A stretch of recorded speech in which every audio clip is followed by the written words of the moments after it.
All nations, big and small, are born to grow and prosper for the good of all. The speed and quality of growth is dependent not just on the quality and size of citizens that nurture it, but the determination of the good citizens to weed out the bad ones, and also to remain steadfast in their selfless service to the nation. In the name of the ballots of her good citizens, Nigeria, the giant of Africa, has since independence in 1960 seen a few flashes of good governance far between prolonged periods of misrule, instability, and insecurity which the barrel of the gun and the barrel of oil have spawned. Visionary leaders like Zik of Africa, Chief Obafemi Awolowo, and Alhaji Sir Ahmadu Bello, and their successors, asked to serve, got their mandate from the people, and served with all their hearts. The generals, Yakubu Gowon, Murtala Muhammad, Olusegun Obasanjo, Muhammadu Buhari, Ibrahim Babangida, Sani Abacha, and Abdul Salami Abubakar were asked to serve, and they served with all their might. From the month of May 1993, the 12th day to be exact, it was decided for Nigeria that might must move for mandate to prevail, just like it does in America, Britain, India, and even nearby Ghana. A label was quickly found for Nigeria's democracy. It was dubbed Africa's largest democracy. The vision of growth and prosperity for the good of all, which our founding fathers envisioned, is now in thick fog. Who will bear the torch? Who will lift the spirit of Nigeria's disheartened lot and lead the way forward to prosperity? Who? Nigeria is not a monarchy. Otherwise, the sons and daughters of our heroes past would have asked or been called upon to lead. Our heroes have passed on, but their spirit is still alive and waiting to be tapped for the good of all. Who is the keeper of the spirit of our heroes past? Who? Standing tall to bear the torch, fully charged to drive the work spirit, tough enough to take the challenges, and wise enough to stop and ponder when he, like biblical Samson, may have easily brought down the roof, is the leader who was asked to serve and served with all his strength, a leader whom majority of the people called to service, but was twice denied.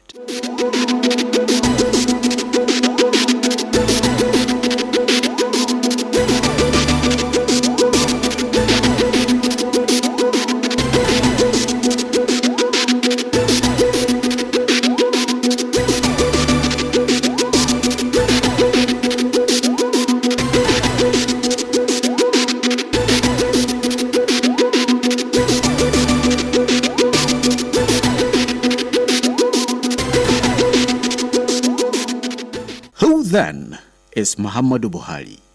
On the 17th day of December 1942, the settled Fulani house of Malam Adamu joyfully welcomed a son who will put Daura, the city that is not so old in terms of physical look, but so very old in terms of the history it locks boldly on the world map.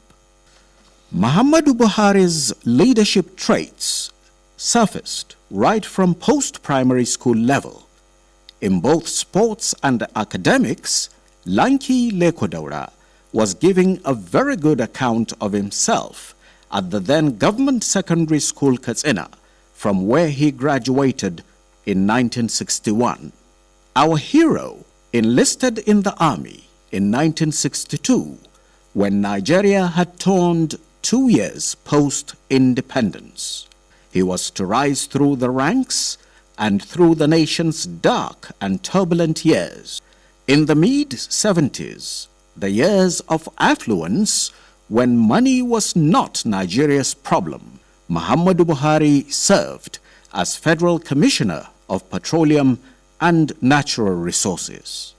He was later to serve as a pioneer head of the Nigerian National Petroleum Corporation, a job he left with deep satisfaction, devoid of the expected thinking that as the minister in charge of the goose that lays the golden eggs, he would be super rich.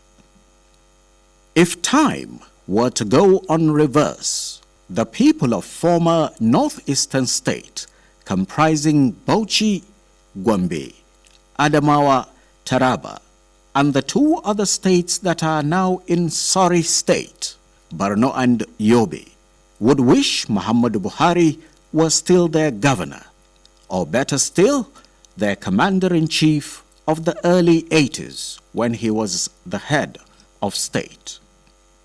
I was lucky to be here in 1975 to become the governor of North East. And then 1 state, now 6 states. And I could recall vividly in late General Mustala's hard times. I was being accused of not going around. I said they should look at the map from Nigeria. From Lake Chad to the bottom of Mambila, which is the same latitude with Lagos, is northeast then. So if people who are confined, say to Kano State or Kaduna State, quickly went out and collected press statement, for me it hasn't been easy. So I took my time, to do the visits. The distance between the airport to here has never been so long as today, Your Highness. I hope that when elected into office, the first major preoccupation should be restoration of peace and security in Borno and the country in general. Another major request or area of concern after peace is the need for massive investment to bring succor to all victims of incidents, particularly in the rehabilitation and reconstruction of all affected communities to regain their social and economic life back. During his administration, Muhammadu Buhari initiated a public campaign, rather war against indiscipline. The weight of the nation's problems did not make him bend because he kept looking up with belief that the nation's bright prospects can never be dimmed. Fellow Nigerians, on the occasion today of our 24th anniversary as a free nation, I am taking the opportunity to report to you progress on the policies and the activities of this administration.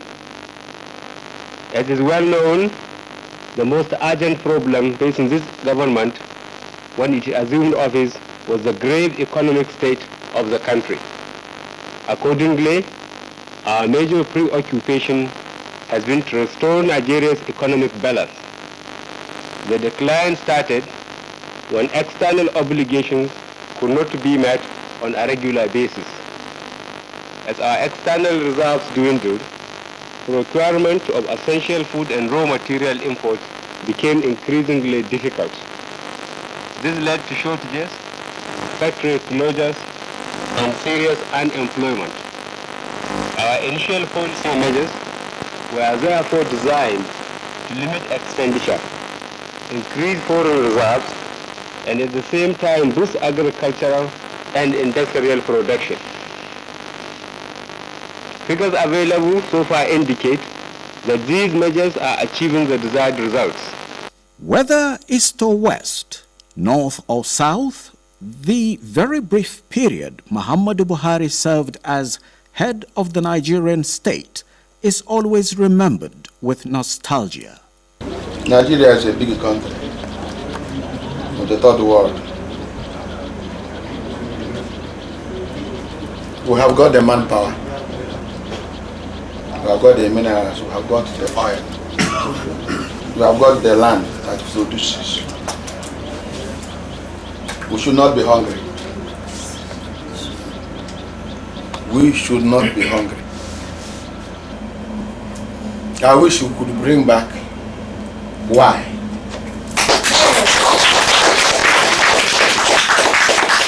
And that is war against indiscipline. Because we don't follow the rules of the law. I remember when I had my son, that was the year he came in as the head of a state. And we had to name him Buhari. Before he's doing his final now, you. So anytime I look at him, I say, well, this is our Buhari.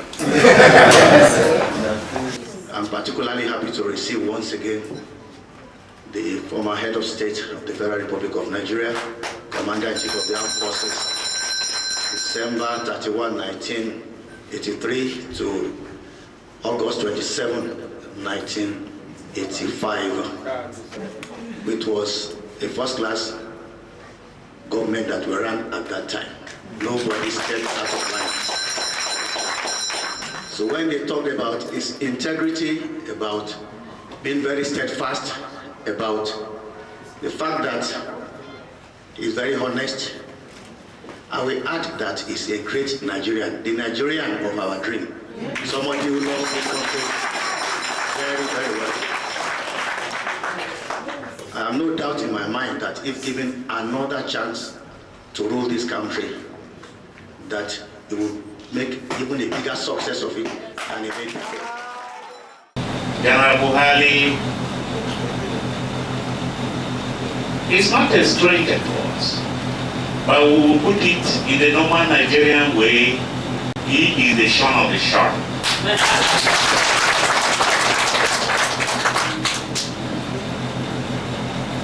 We believe in that because the general himself, in his short address, he went a little back into history and told you how during the war he was based in this part of Nigeria or Benue State. Here the general is with us again, seeking for our blessing so that he will succeed in his bid to occupy the Azorok. Well, General, as far as we are concerned, we have given you our blessing.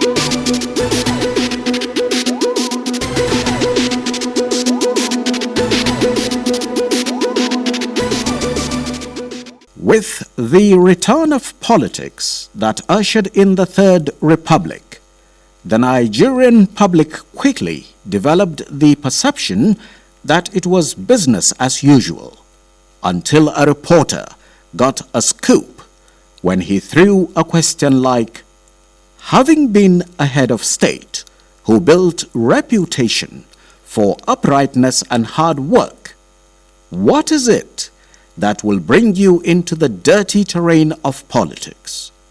To which candidate Muhammadu Buhari replied with the famous one-liner, to fix it. On the day I joined partisan politics at my ward in Daura, Katsina State, I explained why I decided to participate into partisan politics. I observed, since I went out from detention in December 1988, that things were not getting better. And I thought the contribution I could make is to participate in partisan politics, because that is the vogue and that's what is acceptable to Nigerians. That's why I joined partisan politics.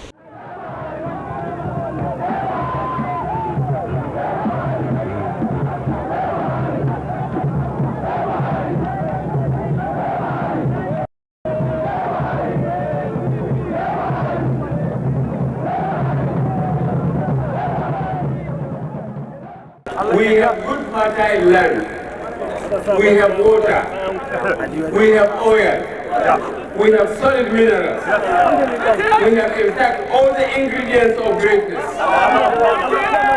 What has been lacking is transparency, discipline, and good leadership. The sterling leadership qualities of the gentleman general were not lost on the political class. As such, there was a rush by all political parties to bring him on board as their registered member, and he chose ANPP.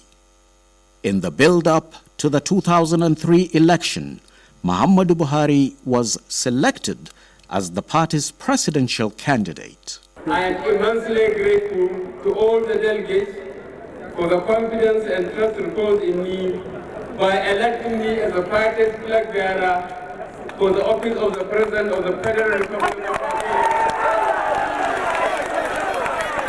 Today we have witnessed a celebration of freedom, a dedication to democracy, an affirmation of the desire for a strong and united Nigeria, a resolution for change, and the expression of hope that this country can be saved and put back on the path of greatness. General Buhari stretched up, very transparent, very hardworking. I'm not saying he's a confidential but this is a person who is acknowledged by this country today, that he means well for this country, and that given the chance, he will continue and finish some of the good things he started when he was president. General Buhari, former head of state of Nigeria, a person nobody can doubt that can deliver.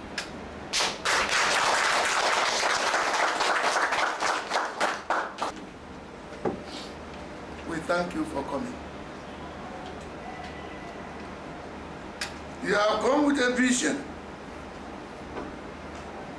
to bring Nigeria to a level that would be appreciated by external bodies. We pray that you do the best. We, as far as we can only pray to you. God has chosen somebody to rule this country. God has chosen. However you do it, whatever the number, one person will rule this country. And let it be yourself.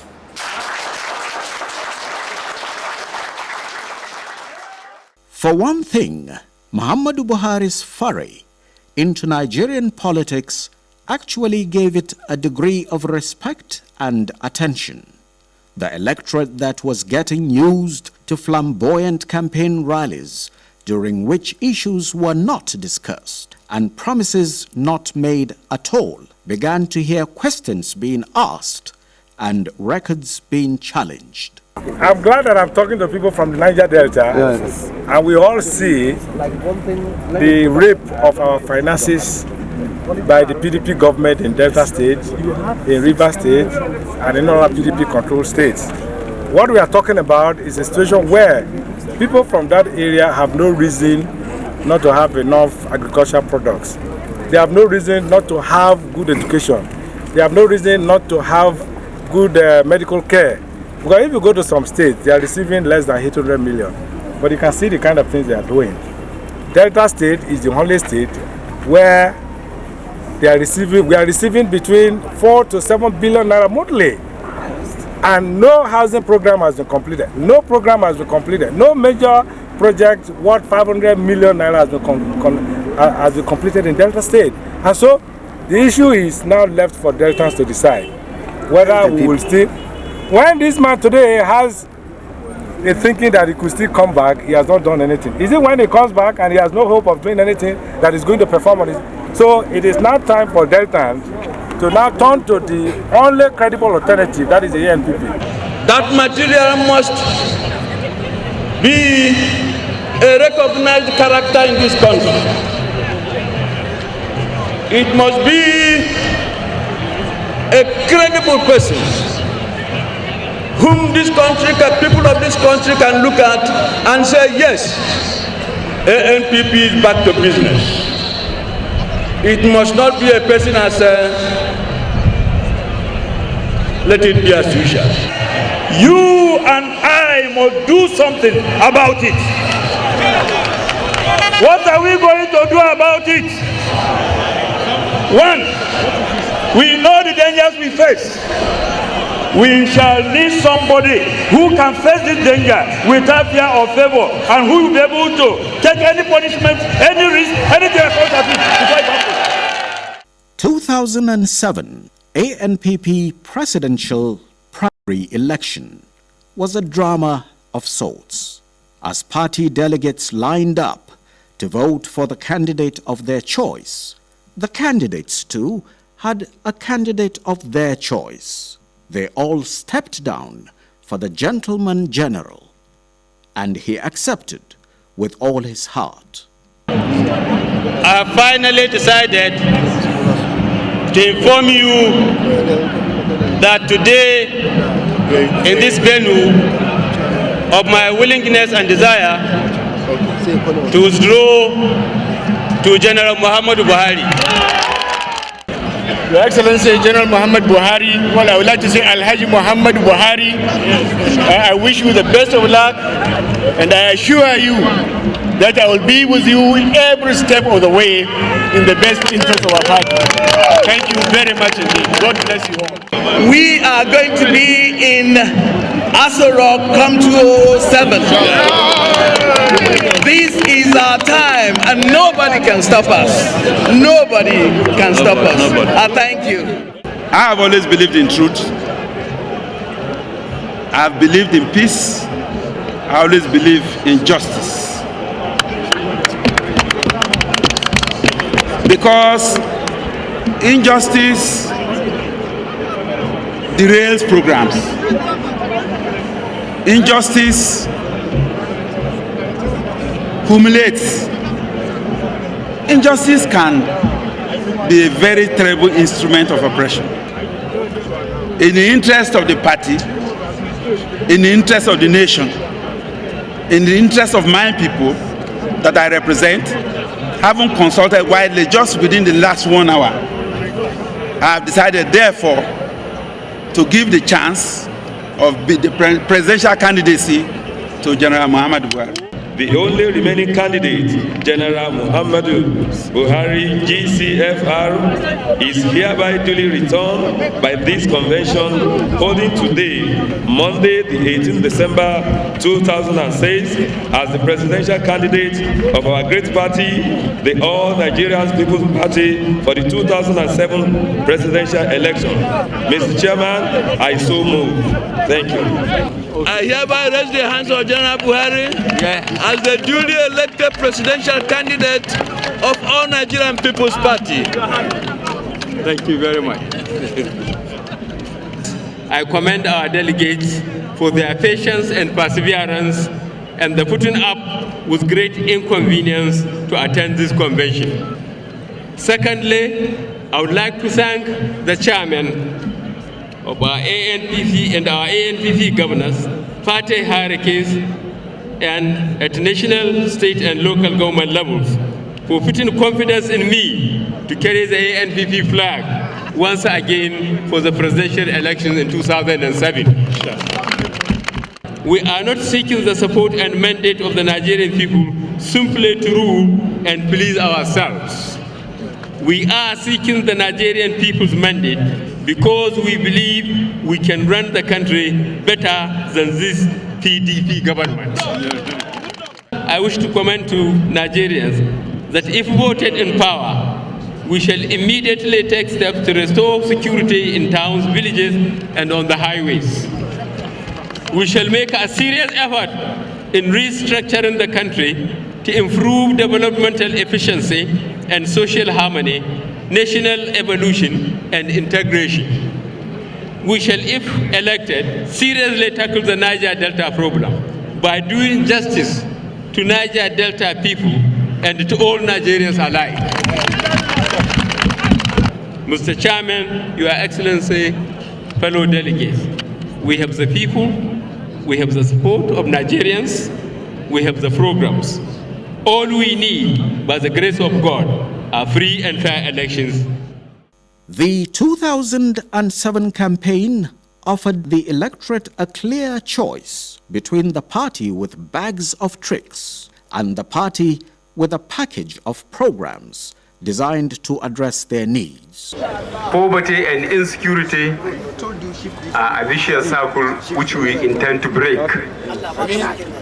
When there is peace and stability, people will mind their business.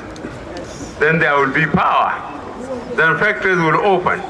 People will get employment and people will mind their own business. We assure you that Nigerians should develop more confidence in their country. We have the capacity to go over our problems. We have the natural and the human resources to make this country great. And God willing, we will make it great. I'll give you two examples of the incompetence of PDP government. Number one, this government inherited 4 refineries, 2 here in Port Harcourt, 1 in Warri, 1 in Kaduna. It also inherited line pipes, Bututu they call it, 3,500 kilometers. It also inherited more than 25 depots. But for the 8 years this government is on, it has been importing petroleum products. ANPP! ANPP! ANPP! One Nigeria! Thank you very much and goodbye.